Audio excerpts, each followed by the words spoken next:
Suhasini, this is I think Ranbir does raise the larger issue that, look, we've been talking, we've been trying to fix things, and we've stepped up our defences. But when you see a police officer make a point, or you see a local councillor on this make a point, and the point is this, that we are not able to patrol up to our claim line. If the patrol point was sacrosanct, in many of these areas we aren't able to go there. And yes, there is a disengagement which is taking place, but the argument which is raised that disengagement is within territory which is ours. It was we never considered it to be, contentious territory. So therefore we are conceding territory. It's not as if we have gone on the other side of the patrolling point and the Chinese have said, no, you back out. It's different. So therefore the argument is made that we've lost territory. Is there sense in that?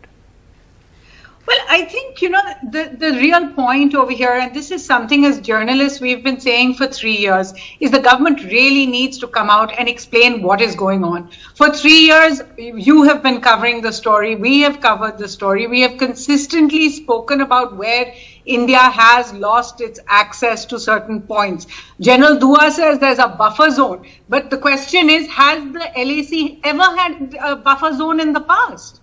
And where is this buffer zone being made if it is not inside Indian territory? Let's remember, all the territory up to the LAC on the Chinese side is claimed by India.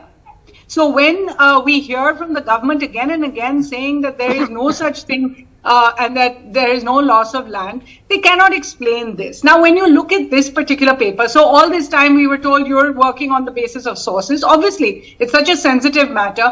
And you have people like the spokesperson of the ruling party right now. The moment you ask a question of the government, it becomes that you are questioning the military. Nobody is questioning the military. But we are, as a democracy and a part of democracy, questioning the government about exactly what has happened there. And some kind of clarity over 3 years should have come through. This particular report, written by the SP of Leh, for whatever reason it was actually made available and it was presented or it was prepared for this DGP conference, cannot just be wished away or dismissed out of hand. Someone like Konchak Stanzin on the ground is saying, yes, this report is correct. The report contains specifics of the patrol points that they cannot reach, specifics of the tactics they are seeing the Chinese employ along the LAC.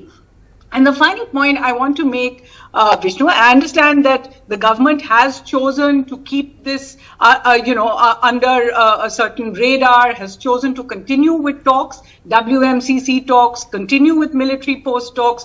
It has decided not to take any aggressive action in response to what we have seen the Chinese do again and again, including just last month in Tawang, where we heard in the parliament from the defense minister saying the Chinese attempted to take a post and they were pushed back. But we don't hear about any other kind of protest. There is no diplomatic protest. There is no India deciding to make its protest about this constant Chinese attempt to change the status quo. These are words from the Ministry of External Affairs.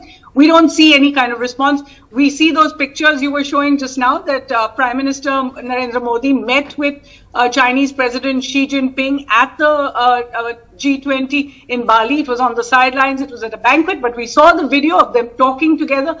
And even on the very basic question that we asked the Ministry of External Affairs or asked the government, did the Prime Minister raise the situation at the LAC in that conversation? Because this is at the top of everyone's mind. The government says it cannot be business as usual while this situation remains. So the question we keep asking is, there is a need for clarity. Every time we see a report like this, and now you see it in black and white, you can't walk away from something that's written by an official. No, that's important, and it's a document which is written within a it's one essay in a large document prepared by the Home Ministry. It's kosher, it's valid, and it's well thought out, and it has a lot of specifics.